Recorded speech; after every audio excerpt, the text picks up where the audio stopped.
एक गांव में रूबी नाम की लड़की अपने माता पिता के साथ रहती थी। रूबी के पिताजी बहुत ही मेहनती और ईमानदार थे। वे एक होटल में काम किया करते थे। एक दिन रूबी अपने पिता से कहती है, पिताजी, टीचर ने कहा था कि कल फीस लेकर आना है, नहीं तो वह मुझे स्कूल से निकाल देंगे।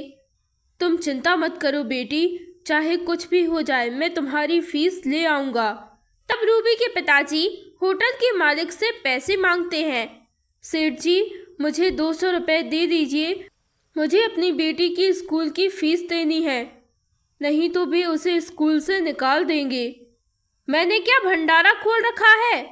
और अच्छा ही होगा ना कि तेरी बेटी को स्कूल से निकाल देंगे, तभी तो तेरी बेटी घर का काम करेगी। सेठ जी, ऐसा मत कहिए, आज मुझे 200 रुपये दे दीजिए, बाद में मेरी तनख्वाह से काट लीजिएगा।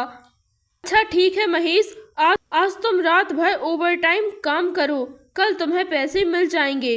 यह सुनकर महेश बहुत ही खुश हो जाता है और होटल में काम करने लगता है। इस तरह एक दिन बीत जाता है और वह सेठ अपने होटल में आता है।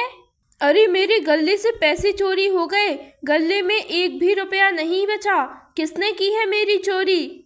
सेठ जी, कल मैंने कई बार महेश को आपके गल्ले के पास घूमते देखा है और कल रात भर वही होटल में था। सही कहा तूने, महेश कल मुझसे पैसे मांग रहा था, जरूर उसने ही यह पैसे चुराए होंगे। तब वह सेठ पुलिस को बुलाता है। इंस्पेक्टर साहब, इसने मेरे गले में से पैसे चुरा लिए। नहीं सेठ जी, मैंने चोरी नहीं की है, मैं तो सारी रात होटल में काम कर रहा था। नहीं इंस्पेक्टर साहब, यह झूठ बोल रहा है, इसी ने चोरी की है। इंस्पेक्टर साहब, मुझे जेल में मत डालिए, मैंने कुछ नहीं किया है, मुझे अपनी बेटी की फीस देनी है, नहीं तो वह उसे स्कूल से निकाल देंगे और वह पढ़ नहीं पाएगी। इंस्पेक्टर साहब, मुझे छोड़ दीजिए।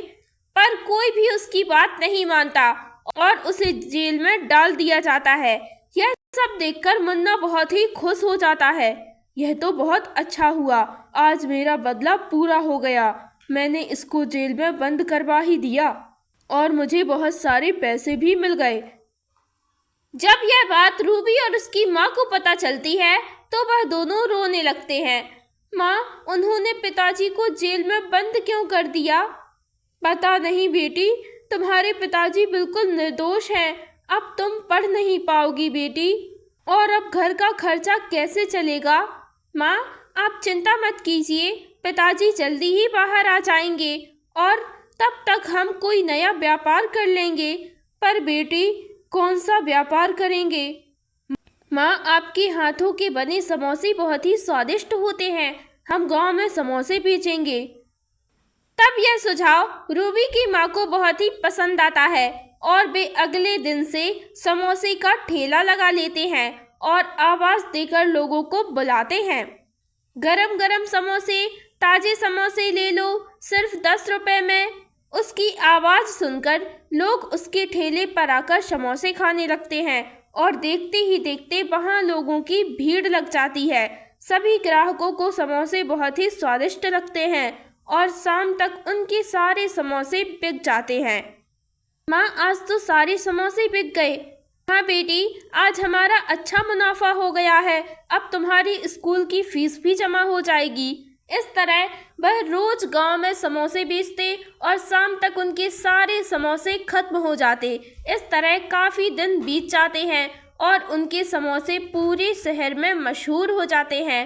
रूबी और उसकी माँ बहुत ही खुश हो जाते हैं, पर वह सेठ बिल्कुल भी खुश नहीं था।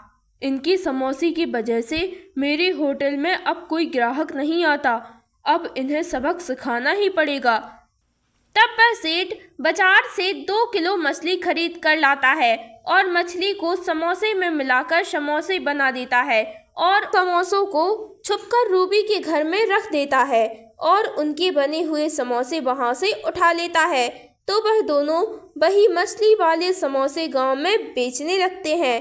तब सभी उन समोसों को खाने लगते हैं और उन्हें पता चल जाता है कि इन समोसों में मछली है। तुम्हारी वजह से हमारा धर्म भ्रष्ट हो गया है, तुमने हमारे साथ अच्छा नहीं किया, अब हम तुम्हें नहीं छोड़ेंगे।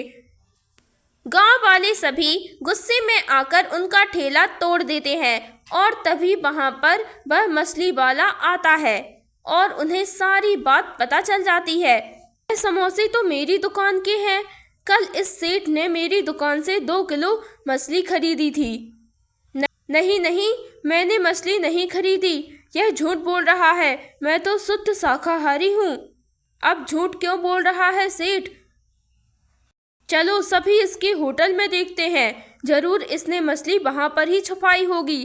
तब सभी सेठ के होटल में जाते हैं और वहां पर बहुत सारी मछली पड़ी होती है। यह देखकर लोग बहुत गुस्सा हो जाते हैं और उसकी पिटाई करने लगते हैं और रूबी और उसकी माँ से माफ़ी भी मांगते हैं। हमें माफ़ कर दीजिए बहन जी, हमें अब सारी सच्चाई पता चल गई है। हम आपको नया समोसे का ठेला बना कर देंगे। तब कुछ दिनों बाद रूबी के पिताजी भी जेल से बाहर आ जाते हैं और तीनों मिलकर खुशी से समोसे बेचने लगते हैं।